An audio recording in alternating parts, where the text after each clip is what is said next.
కూడా దీని మీద చర్చ జరిగింది. ముఖ్యమంత్రి గారు కూడా చెప్పిండ్రు గత ప్రభుత్వం 10 ఏళ్ల కాలంలో చేసిన నిర్వాహకం వల్ల ఏ విధంగా అయింది అని కూడా చెప్పిండ్రు. కానీ వాళ్ళకి నచ్చట్లేదు.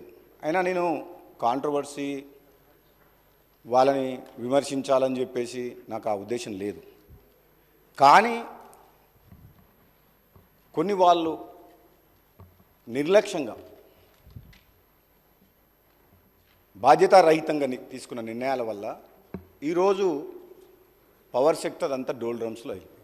అది మనం ఫస్ట్ అసెంబ్లీ సెషన్లో కూడా శ్వేతపత్రం ప్రభుత్వం పవర్ మీద బాగా క్లారిటీ ఇచ్చింది ఇరిగేషన్ ప్రాజెక్ట్స్తో పాటు. అధ్యక్ష, పదే వాళ్ళు చెప్తుండ్రు రైతులకు మేము ఉచిత కరెంట్ ఇచ్చినామని చెప్పేసి. రైతులకు ఉచిత కరెంట్ అనే కాన్సెప్ట్ ఇంట్రడ్యూస్ చేసింది ఆనాడు కాంగ్రెస్ ప్రభుత్వం. వైఎస్ రాజశేఖర రెడ్డి గారు గ్రేట్ లీడరు. రైతుల మీద భారం పడకుండా వ్యవసాయ రంగాన్ని కాపాడాలనే ఉద్దేశంతో ఎంతో ఆలోచన చేసి మొదలుపెట్టింది ఆనాడు. దాన్ని దృష్టిలో పెట్టుకొని ఆనాడు అప్పటి ప్రభుత్వాలు ప్రతిపక్షాలు దుమ్మెత్తిపోసినాయి ఇవ్వలేరు అని చెప్పి. 100% రైతులకు ఉచిత కరెంట్ ఇచ్చి ఇది రైతుల పక్షపాత ప్రభుత్వము, ఇది కాంగ్రెస్ పార్టీ రైతుల కోసం పనిచేస్తుందని చెప్పి నిరూపించుకున్న ప్రభుత్వం ఆ రోజు. ఆనాటి ప్రభుత్వం రాబోయే రోజులను దృష్టిలో పెట్టుకొని రైతులకు ఉచిత కరెంట్ ఇవ్వాలంటే రాబోయే రోజుల్లో డిమాండ్ని దృష్టిలో పెట్టుకొని అప్పుడు ఉన్న ప్రభుత్వం తీసుకున్న కొన్ని చర్యలు, కొత్తగూడెంలో 800 మెగావాట్ల ప్లాంట్ కావచ్చు, సింగరేణి విద్యుత్ కేంద్రం 1200 మెగావాట్లు కావచ్చు, 600 మెగావాట్ల కాకతీయ విద్యుత్ కేంద్రం కావచ్చు, 240 మెగావాట్ల లోయర్ జూరాల హైడల్ కేంద్రం కావచ్చు, 120 మెగావాట్ల పులిచింతల హైడల్ కేంద్రం కావచ్చు. ఆనాడు ప్రణాళికలు రచించి అప్పుడు మొదలుపెట్టిన ప్రాజెక్టులు.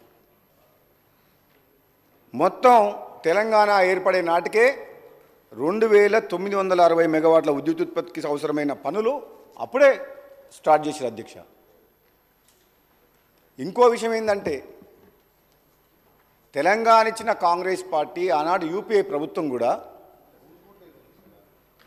ఆంధ్రప్రదేశ్ పునర్విభజన చట్టాన్ని రూపకల్పన చేసినప్పుడు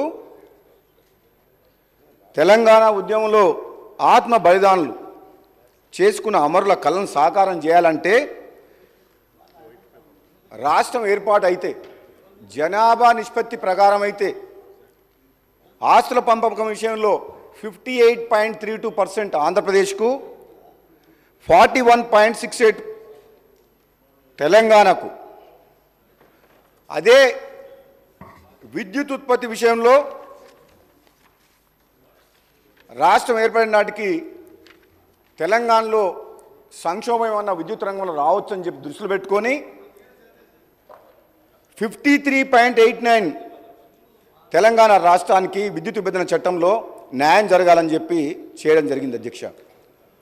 ఆ చర్యల వల్ల యూపీఏ ప్రభుత్వం పునర్విభజన చట్టంలో ప్రత్యేకంగా విద్యుత్ రంగంలో మనం తెలంగాణకు అన్యాయం జరగొద్దని చెప్పి జనాభా నిష్పత్తిని కాకుండా ప్రత్యేకంగా విద్యుత్ రంగాన్ని దృష్టిలో పెట్టుకొని ఆనాడు తీసుకున్న చర్యల వల్ల 1800 మెగావాట్ల కరెంటు అదనంగా మనకు తెలంగాణ రాష్ట్రానికి వచ్చింది అధ్యక్ష. మరి ఇవన్నీ ఎంతో సెన్సిటివ్ ఇష్యూస్, ఎంత జాగ్రత్తగా తీసుకోవాల్సిన నిర్ణయాలు కాబట్టి ఆనాడు కాంగ్రెస్ ప్రభుత్వం అయినా యూపీఏ ప్రభుత్వం అయినా ముందు చూపుతోటి ఈ రైతుల ప్రయోజనాలను దృష్టిలో పెట్టుకొని నిర్ణయాలు తీసుకొని ముందుకు పోయింది అధ్యక్ష. ఈ తెలంగాణ రాష్ట్రంలో రైతులకు కరెంటు కష్టాలు లేకుండా కాపాడేందుకు ఆలోచన చేసిన విషయం అధ్యక్ష. అటువంటిది ఈరోజు అధ్యక్ష ప్రతిపక్షంలో ఉన్న నాయకులు, పెద్ద మనుషులు, ఇక్కడ నిర్ణయాలు తీసుకున్న పెద్ద మనిషి లేడు, హౌస్కు లీడర్ ఆఫ్ ద అపోజిషన్ అయితే లేడు. ముఖ్యమంత్రిగా నిర్ణయాలు తీసుకొని ఒక ఇంపార్టెంట్ సబ్జెక్ట్ మీద చర్చ నడిచినప్పుడు కనీసం లీడర్ ఆఫ్ ద అపోజిషన్ హౌస్లో ఉంటే ఆయన తీసుకున్న నిర్ణయం వల్ల జరిగిన నిర్వాహకం ఏ విధంగా జరిగింది, ప్రజలకు, వినియోగదారులకు, విద్యుత్ సంస్థలకు ఏ విధంగా నష్టం జరిగింది, ఈ నష్టాల ఊబిలోకి ఎందుకు నెట్టబయటపడ్డాయి ఈ విద్యుత్ సంస్థలు అనే విషయము మేము కొంచెం చెప్పుకునే అవకాశం, ఆయన వినే అవకాశం ఉండేది అధ్యక్ష. మన దురదృష్టవశాత్తు ఏంటంటే మీసా నాయకులు అంటారు మీ నాయకుడు రాలేదంటే మీ స్థాయికి ఆయన అవసరం లేదు మేమే చాలని అంటుంటారు. అధ్యక్ష, వీళ్ళ స్థాయి ఏందో 10 ఏళ్ళల్లో కేసీఆర్ గారు ముఖ్యమంత్రిగా ఉన్నప్పుడు వీళ్ళ స్థాయి ఏంది, మంత్రులు ఎంపీలు అధికారుల మాట ఎవరైనా విన్నారా అధ్యక్ష?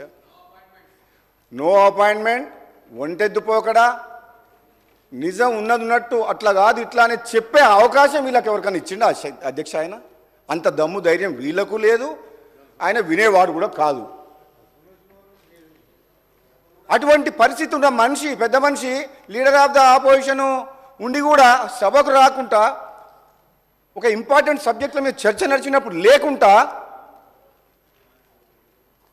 వీళ్ళంటారు మరి లీడర్ ఆఫ్ ద ఆపోజిషన్ ఎందుకు ఉండాలి అధ్యక్ష? మరి అటువంటిప్పుడు ఆయన సభకే రానప్పుడు ఆయన అవసరం లేదని వీళ్ళే అంటుండ్రు. మరి మీరే మీ లోపల ఎవరో ఒకరు సభల లీడర్గా మీరు ఎల్ఓపి కాండి. ఆయన అవసరం లేనప్పుడు మరి ఇక సభకే వద్దనుకున్నప్పుడు ఆ పొజిషన్లో ఆయన అవసరం ఏముంది? ఉండాలి అధ్యక్ష, రావాలి.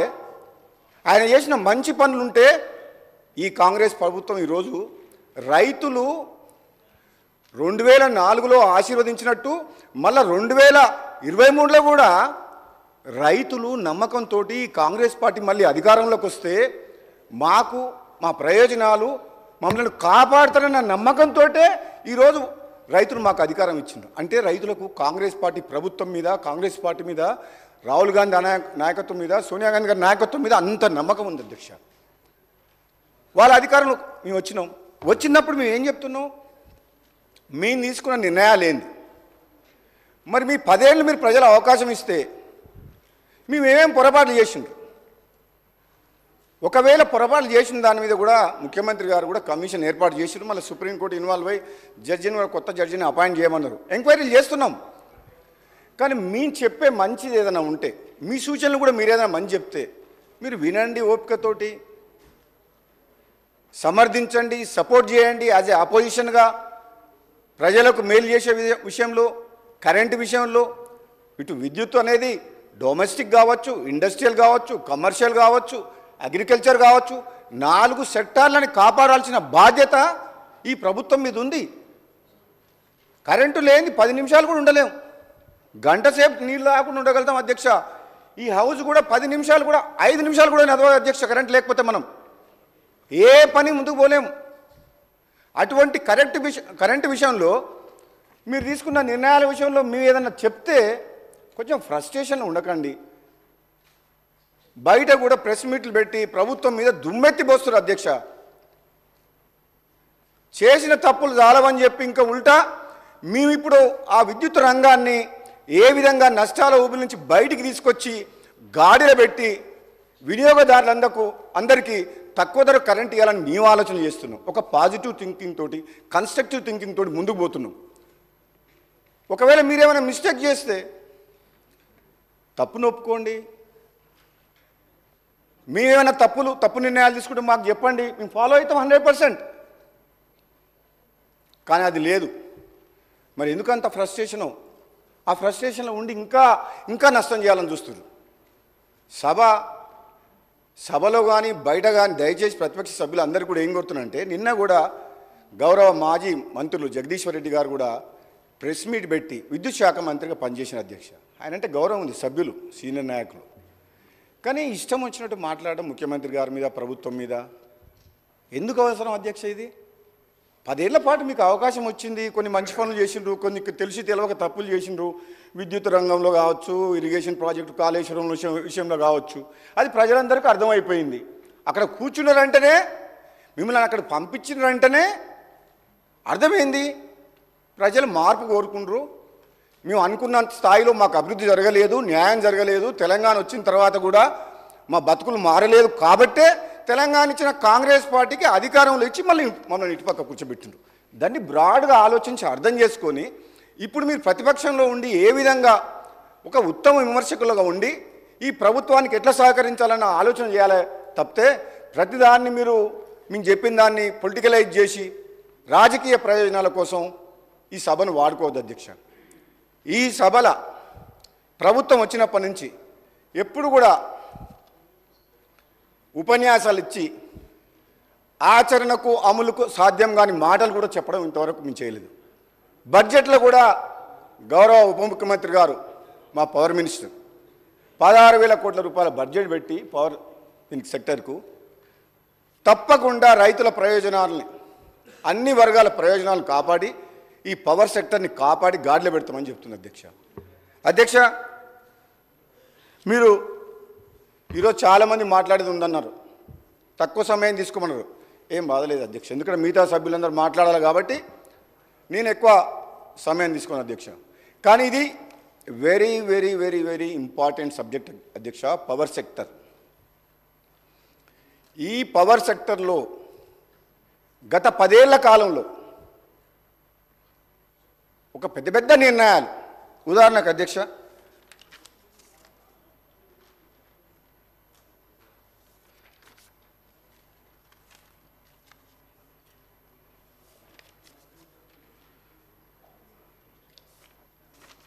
భద్రాద్రి పవర్ ప్లాంట్ విషయంలో అధ్యక్ష,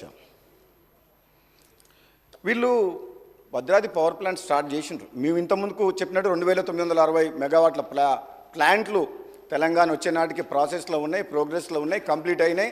అది మేము చేసినాం అని చెప్పుకుంటున్నాం. పర్వాలేదు, చెప్పుకొని ఏం కాదు, మంచి పని చేసినాం. మేము స్టార్ట్ చేసిన పనులు, మేము ఇల్లు కట్టిన తర్వాత సున్నం వేసి మేమే ఇల్లు కట్టినాం, ఎయిర్పోర్ట్ మేమే కట్టినాం, అవుటర్ రింగ్ రోడ్ మేమే చేసినాం, అన్ని మేమే చేసినాం, పవర్ ప్లాంట్ మేమే కట్టినాం అని చెప్తుండ్రు.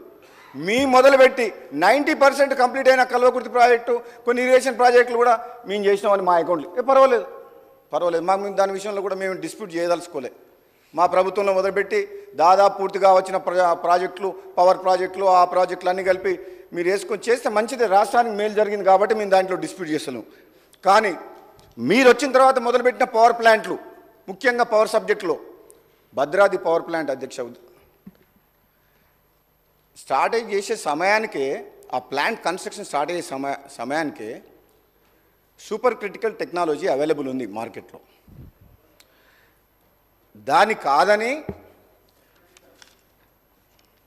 కాదని అందులో వాడిన టర్బైన్స్, జనరేటర్స్, బ్రాయిలర్స్ 15 సంవత్సరాల కింద ఇండియా బుల్ కంపెనీ కోసం తయారు చేసినవి.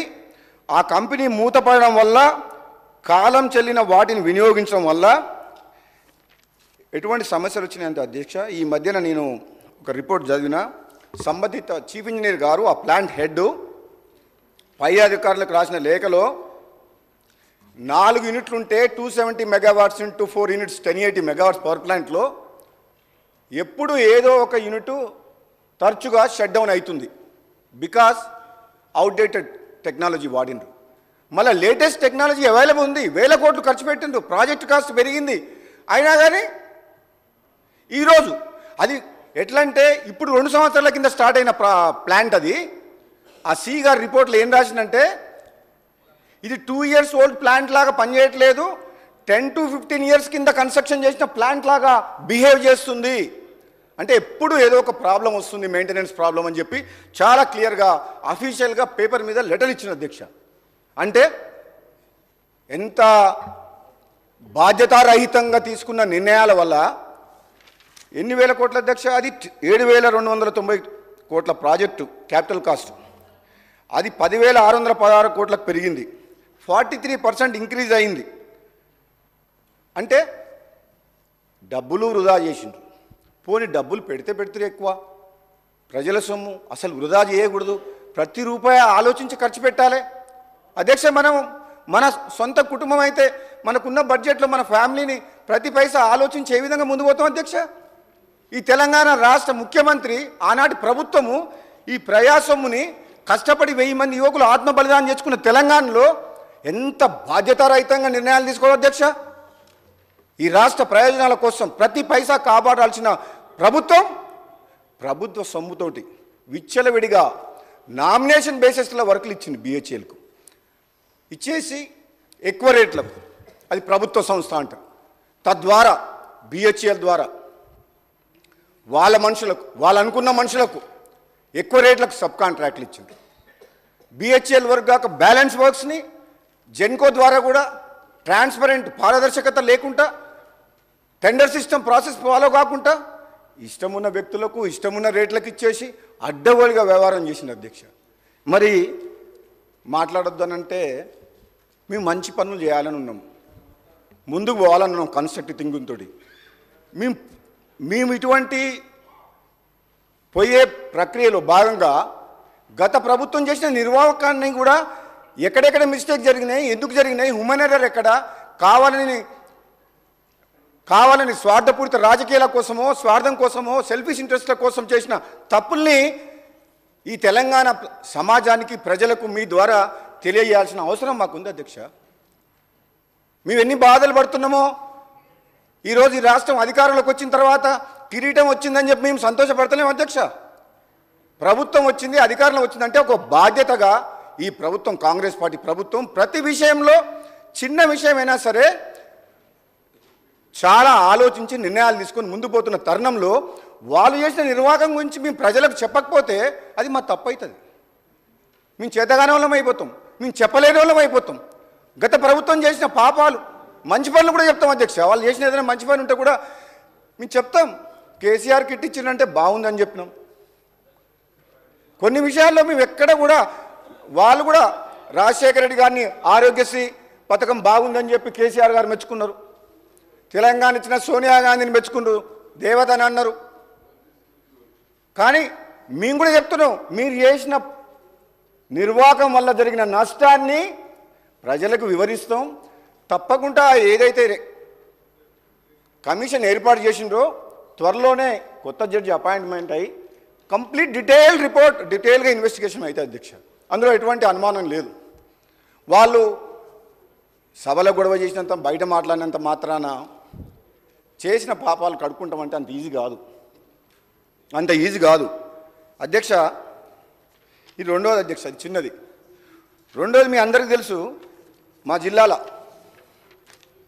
యాదాద్రి పవర్ ప్లాంట్ అధ్యక్ష, అది ఎంత పెద్ద తప్పు నిర్ణయం అంటే, జనరల్గానైతే థర్మల్ పవర్ ప్లాంట్ అధ్యక్ష, జనరల్గా పిట్ హెడ్ అంటే కోల్ మైన్ పక్కన, thermal power plants pit head అంటే కోల్ మైన్స్ పక్కలో దగ్గరలో పిట్ హెడ్లో థర్మల్ పవర్ ప్లాంట్ పెడతారు అధ్యక్ష. మామూలుగా అయితే ఎక్కడైనా సరే ప్రపంచంలో ఎక్కడైనా సరే థర్మల్ పవర్ ప్లాంట్ ఎక్కడ పెడతారు అంటే మైన్ పక్కన పెడతారు. 250 కిలోమీటర్ల దూరాన దామరచర్ల మిర్యాలగూడ దగ్గర ఆనాడు ప్రభుత్వం పవర్ ప్లాంట్ ఎందుకు పెట్టింది, అక్కడ పెట్టాలన్న నిర్ణయం ఎందుకు తీసుకున్నది ఇప్పటివరకు కూడా ముఖ్యమంత్రి గారు వివరణ ఇవ్వలేదు అధ్యక్ష. అది చాలా పెద్ద విషయం. ఎందుకంటే నేను ఆనాడు అసెంబ్లీలో ఉన్నప్పుడు, గత అసెంబ్లీలో చెప్పిన, 2018లో ఎమ్మెల్యేగా ఉన్నప్పుడు ఆనాడు సభలో చెప్పిన, ఓపెన్ మార్కెట్లో తక్కువ ధరకు కరెంటు దొరుకుతుంది, మీరు వేల కోట్ల రూపాయలు హై రేట్ ఎక్కువ రేటుకి ఇంట్రెస్ట్కి తీసుకొచ్చి ఈ పవర్ ప్లాంట్ కడితే వినియోగదారుల మీద ఎక్కువ భారం పడుతుంది, రాష్ట్రం కూడా అప్పులపాలయ్యే అవకాశం ఉంది, దయచేసి ఆ యాదాద్రి పవర్ ప్లాంట్ విషయంలో మరోసారి పునరాలోచించాలని చెప్పిన అధ్యక్ష. అప్పటికే ఆ ప్రాజెక్టు స్టార్ట్ చేసిండ్రు.